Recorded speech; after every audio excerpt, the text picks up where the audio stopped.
Hello everyone. Sorry I'm a few minutes late. Had some technical difficulties. I'm going to adjust my camera as well. Sometimes it can't tell how it's going to look. Okay, maybe that'll be a little better. Got all my things set up here to kind of make my lunch. And today I wanted to show and share with you how to make a great salad. A lot of times I hear from people that they think salads are boring or they just get tired of eating the same salad, and that never happens to me. So I wanted to share some of my secrets. And I love to make a salad at lunch, especially because it's so quick to me. If I have, I'm going to share kind of how I have these things already made up in my fridge or in my pantry. There's kind of really easily and probably within 5 minutes or less have a great salad that's filling and that's light enough to where it doesn't weigh me down. I don't like to eat a large meal at lunchtime or really anytime. I like to kind of keep my meals smaller just because I don't want to overload my digestive system and it just makes you feel tired and kind of blah. So definitely not during the day. Hey Maria, I'm glad you could join. I hope that I didn't catch you off guard with me being late. I apologize about that. So today we're going to learn how to make the perfect salad. And like I said, this is something that I do almost every day. It's not a secret what I have for lunch. It's mainly a salad. And a lot of people would think, gosh, that would be, I couldn't eat a salad every day because I'd get bored with it. But honestly, if you have, all these different variations and great dressings, that's one of the main things that make a salad great is the dressing. Or it can ruin it and make it not so good for you. So I wanted to show you two of my favorite dressings and kind of tell you how to build a salad.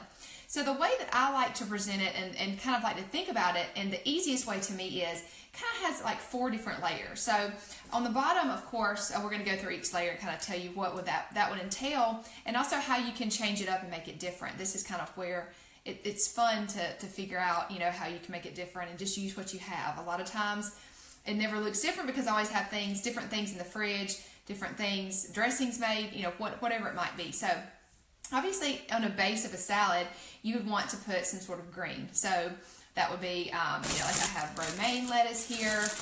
A lot of times I'll use kale or baby spinach. I try to get greens, especially organic. No, I don't eat everything organic. If I have a choice between maybe some nasty looking organic spinach and some great looking non-organic spinach, you kind of have to just play it by ear. I kind of get what looks best. Obviously, I want organic. If it's completely way, a lot more, the price is a lot more, I won't get organic. So just kind of look at it from that standpoint and don't feel like end all be all you have to get organic on everything. It's just not the case, and it's not real life in my opinion. Especially living in a small town, sometimes the produce is a little bit iffy, so just keep that in mind. There are also, really quick, there is a list that you can download, the Dirty Dozen and the Clean 15. That's really great to go by as well if you're not familiar with that. It's really easy to just have it on your phone, quick reference. Hey Katie, maybe you're watching this on your lunch break.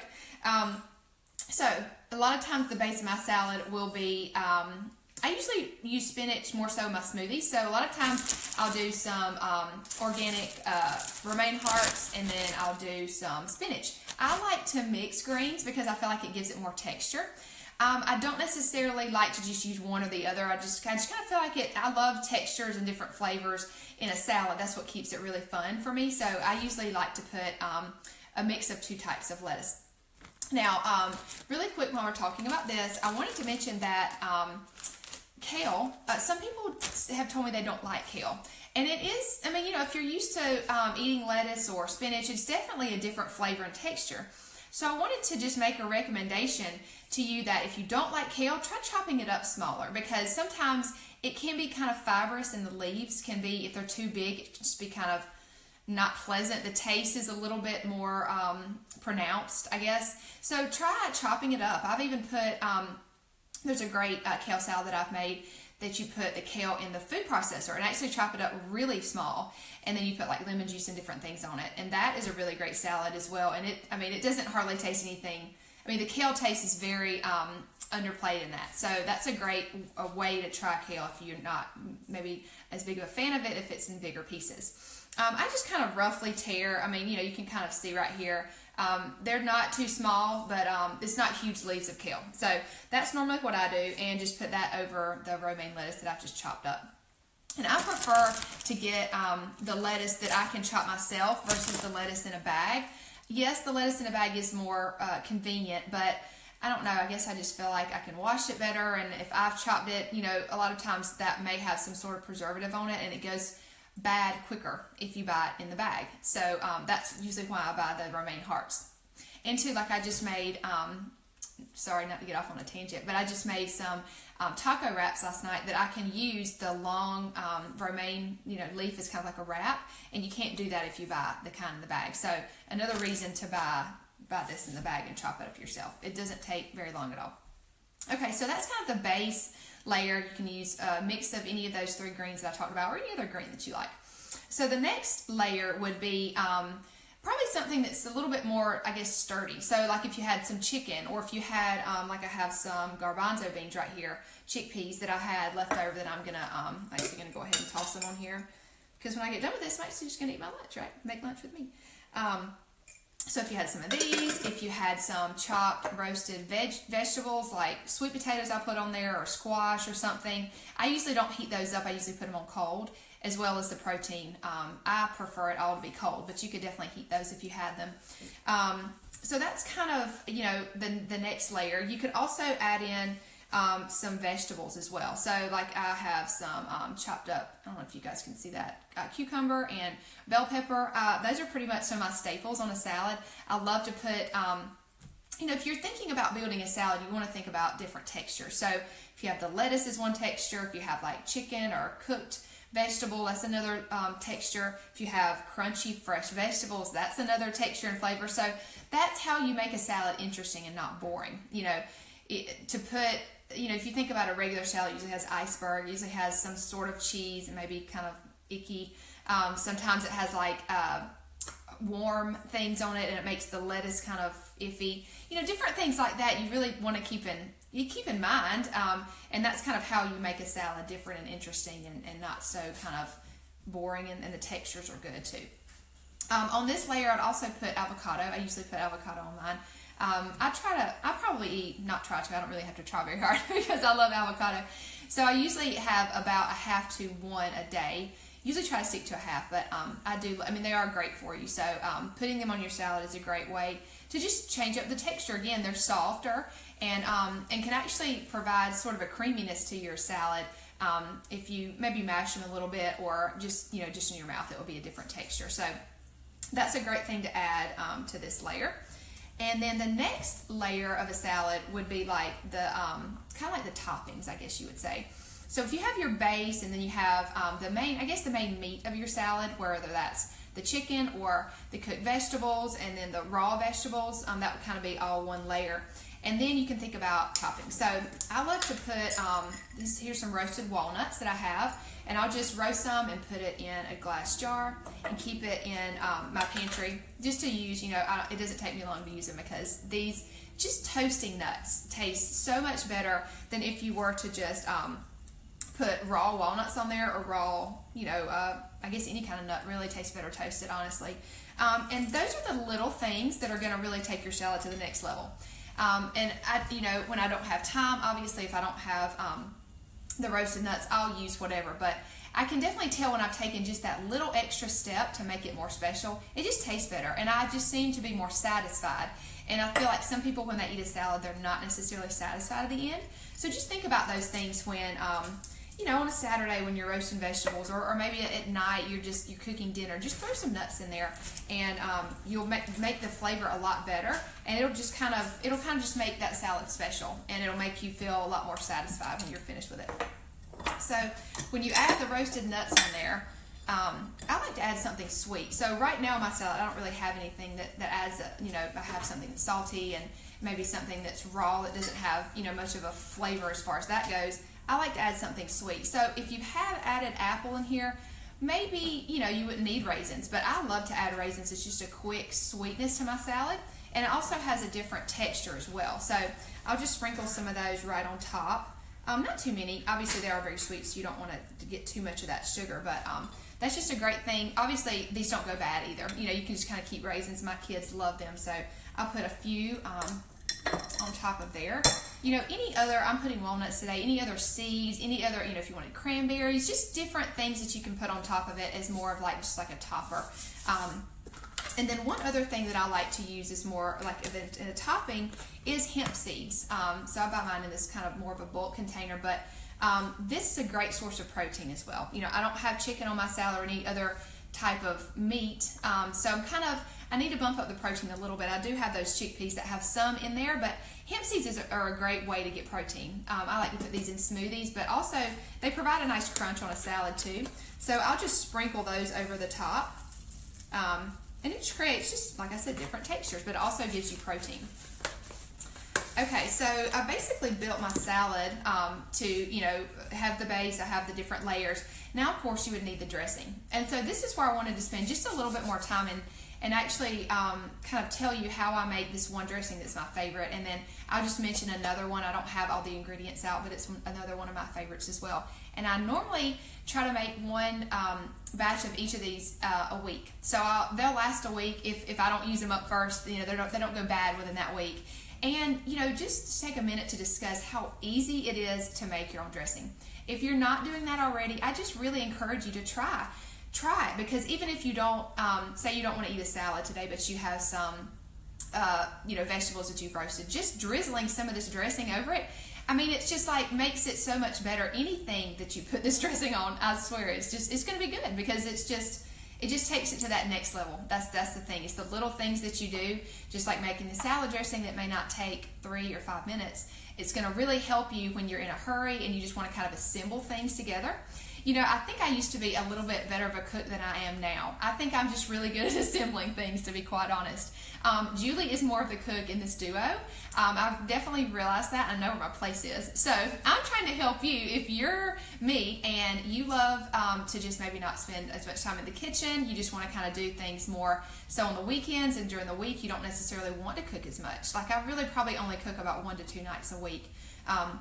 But what I'll do is I'll cook extra of that, and lots of times it's just a vegetable and 2 vegetables and a protein or something. That way I can assemble things, and it seems like I made another meal, but I really didn't. So that's what I love to do, and I feel like that's where I that's where I fit in. So first off, I wanted to tell you a little bit about this is probably my top #1 dressing that I love. It's called lemon tahini dressing, and let's see, it has 5 ingredients, I believe. So has tahini paste in it. I can actually post the recipe underneath, so I don't have to tell you measurements, because I usually don't measure, but I know some people like to do that. So tahini paste is something that you would normally use to make hummus. Sorry, it just left me. So that's probably, if you have some, that's probably the only thing that you've ever done with it. But it is great in dressings because it gives it that creamy texture. And a lot of times people want that creaminess, especially if you like ranch or something like that, that kind of coats the leaves better, and it just kind of makes the salad feel a little bit more substantial. So tahini would be your go-to to kind of make a dressing creamy. It's just ground up sesame seeds. You can normally find this either in the baking aisle or where the dressings are. I believe it's the 2 places that you can normally find this. So that goes in, and then you're going to need some lemon juice. So I think I usually squeeze about 1 lemon in there, and please do get freshly squeezed lemons when you do lemon juice in anything, really. Don't buy the stuff in the bottle. It just does not taste as good, and just take just the little things that make a big difference in the end result. So definitely get real lemons, and then you're also going to need some nutritional yeast. And this may be something that could be new to you as well. This is something that I discovered when I did a cleanse about 1.5 years ago, I guess, and it was the Daniel fast, actually. It was not called a cleanse. This, and it didn't have any meat or dairy products. So this was kind of a replacement for cheese, and I fell in love with it. It's got some great benefits, health benefits, but it just tastes great. It does have a nice cheesy texture, and not texture, flavor. So it gives this dressing a different kind of taste. It definitely would not be the same without this. So if you don't have this, you can purchase it in the baking aisle as well, and you can definitely find this online too. This they have several brands, I'm sure. This one's Bragg, so kind of the same one as the apple cider vinegar that you may be more familiar with. This is the same brand, it just is nutritional yeast. So that's going to go in there, and then you're going to need obviously some salt and pepper. You're going to need to grate 1 garlic clove in there. A microplane is great for that, just so you don't have big chunks of garlic in there. And again, do not buy the garlic in the jar. Not real, I guess it's real garlic, not fake garlic, but it does not have anywhere near the flavor that garlic cloves do, fresh garlic cloves. So just invest in a microplane. I've got one over here that I can show you what it looks like. Actually, well, mine broke. There's usually a handle on here, but I still use it. And it's just a very fine grater that you can just quickly grate your garlic clove on, pop it in there. Also, another quick trick is you can juice your lemon over this and catch the seeds, and the juice will fall through. So I like to use this 2 different ways. So it'll need 1 garlic clove, and then you want to put some kind of oil in there. So like olive oil, avocado oil, something like that in there to give it, again, that creamy texture that's going to, when you shake it up, it's going to really emulsify and be very thick. And if I didn't mention, you would need some water in here as well. The tahini makes it very thick, so you want to thin it out just a little bit with some water. But I know that might seem like a lot, and if you do it, if you do it the first time, it might take you 10 minutes. Just say it takes you that long, but I promise you, after you do it, you may not have to refer to the recipe after a while. Like, I don't look at the recipe, I just know what ingredients go in. I taste it. Does it taste right? I'll add a little bit more of whatever. Maybe that's not you. Maybe you like to follow a recipe. Anyway, it's not going to take you more than 10 minutes to make this, and I promise you will use it on just more than a salad. I like to, you can even dip things in here, chips or different things like that. Vegetables are great dipped in here. Kind of think it more of along the same lines of like a ranch style dressing that you could use in those different ways. It might not taste like ranch, but it's still going to be like the same consistency. So that's probably my #1 go-to dressing. I'm almost out of this one, but this is my next favorite. It's, I forgot what the name of it is. It's just really a basic balsamic vinaigrette, but it has garlic in there. It has a little bit of applesauce in there to make it a little bit thicker and to give it that sweetness. It has apple cider vinegar, olive oil. It has a little balsamic vinegar too. So can definitely post these recipes when I'm done, so you don't have to find anything to write with or wonder how much of each ingredient. I'll post those. But this dressing is great to have as a complement too. That's why I usually make these 2 together, and so I can kind of pick whichever one that I want. This one obviously is a lot more, it's a lighter dressing, and it's it's just going to give you a different type of salad. So you can kind of pick whichever one you're feeling at the time, or whatever you feel would be the best fit for your salad. So that's really it. I hope this was helpful. It's just doing these small things, just knowing these type of things are what's going to help you get in the kitchen quick, make some great food, and get out quick. And that's what I'm all about. Like, I mean, I do love to cook, but with young kids and busyness, it's just a sheer fact that we don't have as much time as we would like to be in the kitchen. But that doesn't mean that you have to sacrifice your food, and that it has to be, something that is drive-through or something that doesn't taste great. I'm telling you, this salad tastes great. I would not eat it if it didn't, I promise. One last thing that I did want to mention is that you could eat a cracker with it as well. I like these, they're by Simple Meals, and they make different kinds of styles of crackers. But, pick a cracker that's got pretty good ingredients and just eat a few with it. Don't go overboard, but it is nice to have that change in texture when you think about eating a salad and you're having that crunchiness with it. So just wanted to mention sometimes I'll put that with it as well. So I hope you've enjoyed this. This recording will be up on our page if you ever want to refer back to it. If you know anybody that has ever told you they hate salads, tag them in this video and maybe they can get some great information. So I've enjoyed being with you. I'm going to go eat my salad now. So I hope you have a great afternoon. I'll see you later.